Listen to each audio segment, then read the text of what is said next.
जय हिंद दोस्तों, मैं एयरटेल कॉर्पोरेट मोहन अरगन चेन्नई से। दोस्तों, जिसको बल्ले बल्ले समाचार सुनना है, वार ओपी या पैसे आने के समाचार जिसको सुनना है, वो कृपया करके भाग जाओ यहाँ से। क्योंकि जैसे बाकी फेक ट्यूबर जैसे वार ओपी मैं अपनी मर्जी से नहीं बनाता हूँ, मैं कोई टेबल नहीं बनाता हूँ, मैं लोगों को कुछ गलत न्यूज नहीं देना चाहता हूँ। दोस्तों, मैं जो बात करता हूँ हकीकत बात करना चाहता हूं। जो सच्चाई है सच्चाई। अभी स्पर्श के बारे में मैं लगातार बोलते आ रहा हूं, आज से नहीं 2 साल से। मेरा ये 2 साल पहले ही मैंने बताया स्पर्श आएगा तो सबके लिए प्रॉब्लम आएगा। अब डेली जो है मुझे 1-2 कॉल तो है आता है, सर मेरा पेंशन आया नहीं आया, सर मेरा पेंशन कम हो गया। आज एक हवलदार का फोन आ रहा है मिजोरम से, कहते सर 2 महीने से मेरा पेंशन नहीं आ रहा। मैंने बैंक में जाके पूछा तो बैंक वाला कहता भाई हमें कुछ नहीं मालूम। 2018 का रिटायरी है, उसने स्पर्श में लॉग इन किया, सब कुछ किया, लेकिन 2 महीने से उसका पेंशन नहीं आ रहा। अभी वो जब लॉग इन करता है तो invalid password, invalid user ID ऐसे मैसेज आना स्टार्ट हो गया। वो पूछ रहा है कि सर मैं कहां जाऊंगा, आप कोई उपाय बताओ। मैंने कहा भैया मैं कुछ नहीं कर सकता हूं। ये जितने भी है ना, ये कोट सूट वाले या मेरे आज का पोस्टिंग है डिफेंस पेंशन वालों के लिए, ऐसे मतलब अपने मर्जी से जो वार ओपी का टेबल बना के ऐसे मिलेगा वैसे मिलेगा, या नहीं तो कोई बोर्ड में लिखता है, उनसे जाके पूछो स्पष्ट में, मतलब मेरा पेंशन नहीं आया मैं क्या करूं। मैं आज के बाद में ना ऐसे लोगों से बात करना बंद कर दूंगा कि जो स्पर्श में मेरा पेंशन नहीं आया करके बोलने वाला। ये सभी लोग जो है ना, उन लोगों के वीडियो देखते हैं जो अफवाह फैलाते हैं, जो कहते हैं कि तुम्हें इतना मिलेगा उतना मिलेगा करके, लेकिन वो उनसे बात नहीं होता है, क्योंकि है ना उनको जो बताने वाला है उनको कुछ मालूम नहीं है। अब मैं स्पर्श के बारे में क्यों आपको चेतावनी दे रहा हूं, क्योंकि अभी जो है हमारे लिए सिर्फ प्रॉब्लम नहीं है, प्रॉब्लम अभी ऑफिसर्स का भी शुरू हुआ। एक लेफ्टिनेंट जनरल ने राजनाथ सिंह को ट्वीट में उन्होंने सीधा बोल दिया। मैं आपको पढ़ के सुनाता हूं।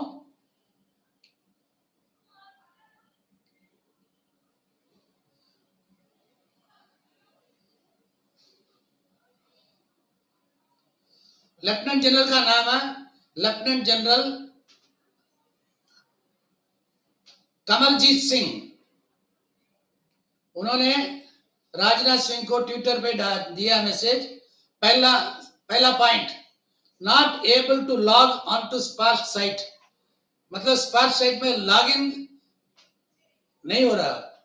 दूसरा, not seen my pension slip since September, last one was by bank, मतलब बैंक से स्पर्श में माइग्रेट करने के बाद उसको कोई पेंशन स्लिप भी नजर नहीं आ रहा। अब तीसरा पॉइंट वो बता रहा, pension stopped without warning on जीवन प्रमाण इश्यू,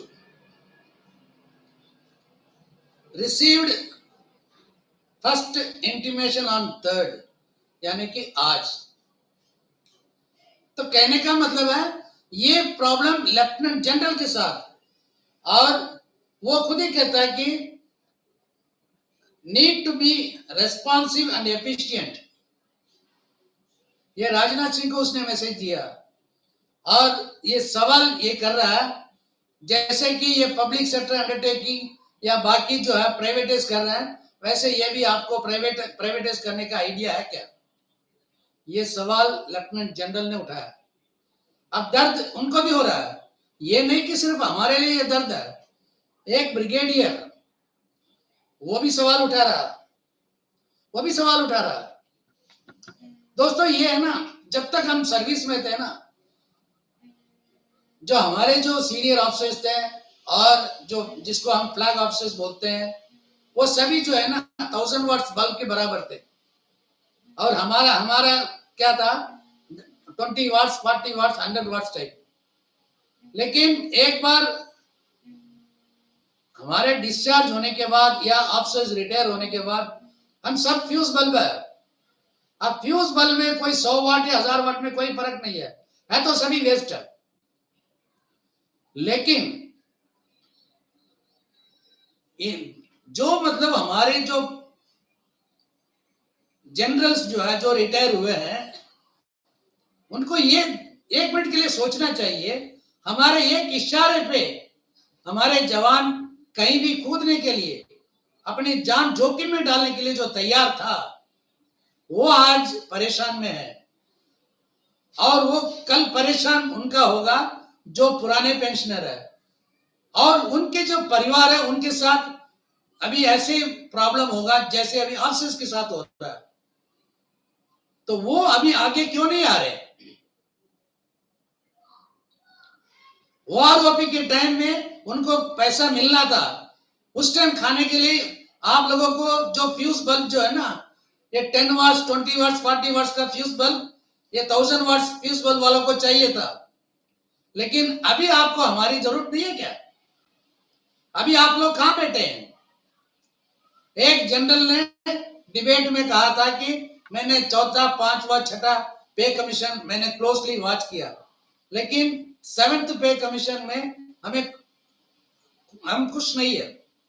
यानी कि आप जो है पे कमीशन के बारे में आपको इतना ज्ञान है, लेकिन अभी जो हो रहा है ये स्पर्श के वजह से क्या होने वाला है, अब क्या हो रहा है, इसके बारे में आपको कोई चिंता नहीं है।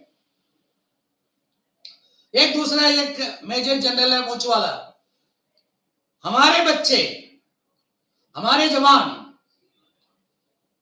वो मतलब हमारे देश का रक्षा करने वाला है।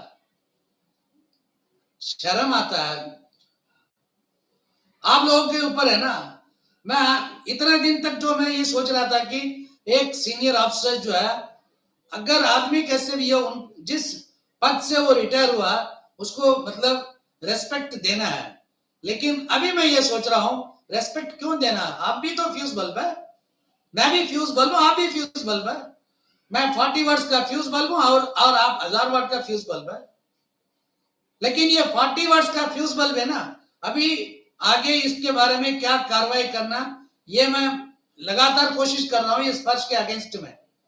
लेकिन जितने भी संगठन है जो 1966 से शुरू हुआ जो संगठन है, उसमें सब पद में कौन बैठा है, पोस्ट में कौन बैठा है, स्कोवा में कौन है? आप लोगों को मालूम नहीं है कि स्पर्श आने से मतलब लोगों को कितना तकलीफ होगा। ये 1966 में जो संगठन शुरू हुआ था ऑफिसर्स के लिए, फिर बाद में जवानों को गुलाम बना के रखा था। आपको मालूम नहीं है कि जवान की जो पढ़ाई कितने जवान कितना पढ़ा लिखा है, और जवानों की मतलब फैमिलीज कितनी पढ़ी लिखी है, और जवान लोग मैक्सिमम जवान और फैमिली पेंशन लेने वाले कहां रहते हैं? रिमोट एरियाज में रहते हैं, विलेज में रहते हैं, जिनको किसी को कोई चीज की पता ही नहीं है। और आप लोग जो है जब आपको कुछ चाहिए होता तो उस टाइम सारे जवान है, आप भी जवान बन जाते हैं। लेकिन ईसीएच में जाओ तो आप अफसर बन जाते हैं, आपके लिए अलग से टॉयलेट होना चाहिए। आप सीएसडी कैंटीन में जाते हैं, आपके लिए अलग लाइन होना चाहिए क्योंकि आप अफसर है। चलो ये तो ठीक है, छोड़ो, इसमें कोई फर्क नहीं पड़ता क्योंकि मेरे जैसे बहुत लोग हैं ना सीएसडी जाते हैं ना ईसीएच जाते हैं। लेकिन ये स्पर्श के बारे में आप लोग मुंह नहीं खोलते। 80% से ज्यादा जो है, जो पुराने लेफ्टिनेंट जनरल, मेजर जनरल जो है, ये सब जो है एक किसी ना किसी पार्टी से जुड़े हुए हैं। 80% क्यों 90%, और ज्यादातर लोग जो है रूलिंग पार्टी के साथ। और रूलिंग पार्टी में मतलब हमारे रिटायर्ड जनरल जो है मिनिस्टर भी है। लेकिन इनको मालूम नहीं है क्या, एक रिटायर्ड जनरल, में नाम नहीं लेना चाहता हूं किसी का, मुझे खुद को अच्छा नहीं लगता, एक रिटायर्ड जनरल जो रूलिंग पार्टी का एमपी और जो मिनिस्टर रहा, वो मुंह नहीं खोल रहा स्पर्श के बारे में। उनको मालूम नहीं है उसको, मतलब आर्मी में कितने पढ़े लिखे होते हैं। स्पर्श के बारे में क्यों नहीं पढ़ते ये लोग?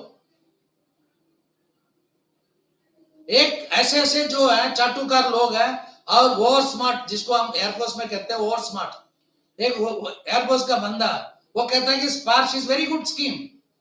आप लोगों को बेवकूफ बना रहे हो। अरे मूर्ख, तुम्हें क्या मालूम है कि स्पर्श में क्या मतलब प्रॉब्लम है? क्योंकि वो संघी है, वो किसी पार्टी के साथ जुड़ा हुआ, तो इसलिए वो पार्टी के लिए सपोर्ट कर रहा है। दोस्तों, यहां पे कोई पार्टी नहीं है। हम लोग जो है एक एक्स सर्विसमैन, एक कौम, एक्स सर्विसमैन, हमारा एक कम्युनिटी है।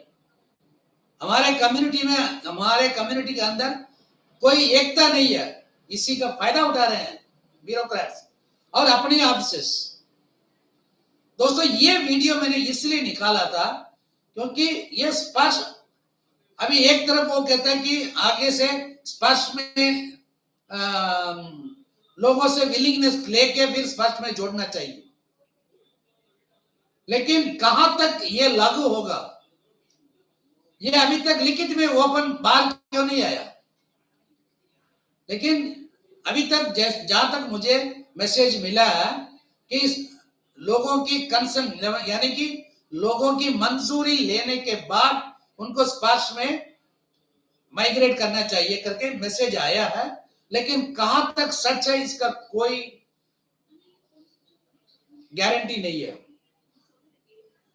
आप लोगों के पास टाइम नहीं है ऐसे सुनने के लिए, ये देखने के लिए, क्योंकि आपको है ना, ये अभी हड्डी फेंकने वाले है ना गवर्नमेंट, ये ले भाई तू 500 ले ले, तू 800 ले ले, तू 400 ले लो, इसी के पीछे घूम रहे हैं भाई। ये OROP 2 रिविजन आना ही आना है, उसके पीछे क्यों भागते हो? जो आपके साथ जो अन्याय हो रहा है, जो आपके लिए आगे जाके जो परेशानी खड़ी कर सकती है, उसके बारे में क्यों नहीं सोचते हो? आप लोगों को गुमराह करने के लिए ये सारे फेक यूट्यूबर जो है अपना रोटी भी कमा लेते हैं और साथ साथ आपको जो है अंधेरे में रखते हैं। अभी तो जागो, सतर्क हो जाओ, नहीं तो बाद में बहुत पछताओगे, बहुत पछताओगे। मैं लोगों को जो है पेंशन के मामले में मदद करने के लिए हमेशा आगे आता हूं, लेकिन स्पर्श के बारे में किसी एक को भी मैं मदद नहीं करूंगा, चाहे वो अपना ही आदमी हो या मेरे ही संगठन का हो, मैं आगे नहीं आऊंगा। अगर कोई स्पर्श के अगेंस्ट में लड़ना चाहता है, वो हमारे साथ जुड़ जाओ, हम मिलके लड़ेंगे। क्योंकि ये गवर्नमेंट को जो है ना, जब तक पॉकेट से पैसा नहीं देना होता ना, वो बात गवर्नमेंट सुनते हैं। बाकी चीज में क्या है, बाकी कोई भी चीज मांगो, डिसेबिलिटी या MSP या OROP, उसमें गवर्नमेंट का जो है पैसा खर्च होता है, इसलिए वो चुप हो जाते हैं। लेकिन इसमें गवर्नमेंट का कोई खर्चा नहीं है, तो इसलिए गवर्नमेंट को सुनना पड़ेगा। आगे आ जाओ, बहुत जल्दी हम जो है इसके लिए एक फैसला ढूंढेंगे। लेकिन अगर इस तरह आप घर में बैठे रहोगे खामोश, तो समझ लो आपको मदद करने वाला कोई नहीं मिलेगा। बाकी जो है मैंने जो कहना कह दिया, और आप लोगों में पता नहीं कितनी लोगों के दिमाग में ये बात घुसी और कितने लोग जो है इसको आगे तक पहुंचाएंगे, मुझे कोई आइडिया नहीं है। क्योंकि आपको तो है ना बल्ले बल्ले के न्यूज रोज चाहिए। OROP 2 टेबल मेरे हिसाब से इसको 35,000 मिलेगा, इसको 50,000 मिलेगा, और अरियस मिलेगा 4 लाख 5 लाख। गवर्नमेंट अभी बना रही है। ऐसे समाचार आपको अच्छा लगता है ना? मैं कोट सूट पहन के आपको मैं धोखा दे सकता हूं? मैं सिंपल सा आदमी हूं, सच्चाई बोलता हूं। इसलिए सुनना है सुनो, अगर शेयर करना है कर लो, अगर सब्सक्राइब करना चाहते हो आगे के लिए सब्सक्राइब करो।